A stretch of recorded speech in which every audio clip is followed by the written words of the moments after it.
There's work underway at what folks in Snow Hill call the Governor's Mansion. It's called that for a reason. It was built by John Walter Smith, who was Maryland's governor between 1900 and 1904. It's an elegant home full of grace and history. But there's another history here. It belongs to the young man doing the work.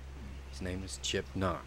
I had heard he was working, for somebody else in town, and he was highly recommended, and I saw some of his work, and it seemed like a perfect fit. There's a fillet that goes in between each one, and as we go around here, they have to be curved on both sides to match.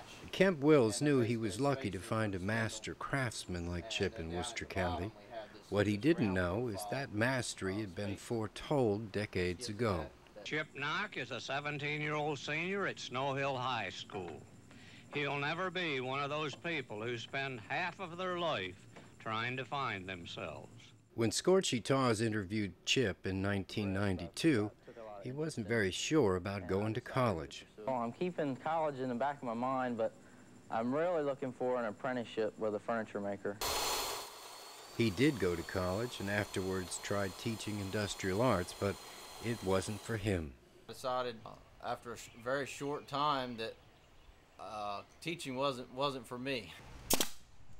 But he's never had any trouble finding work or planning for his future. Probably in my late 20s, I kind of set a goal for myself. By the time I'm 30, I wanted to have built my own home, and I wanted to have my own business.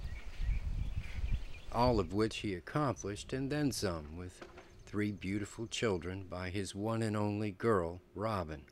This is a cherry curio cabinet actually made for my wife while I was in high school. I think this is what I was building when Scorchy came to school to film me. You gotta wonder sometimes, where does a guy like Chip come from? My family really goes back many generations in building. In fact, my grandfather built a house before the turn of the century for $127. Generations later, a Knock is helping save one of Maryland's most beautiful and important homes. And a prophecy made many years ago has come to pass. He'll never be one of those people who spend half of their life trying to find themselves. Reporting from the Governor's Mansion in Snow Hill, this is Charles Paparella for WVOC News.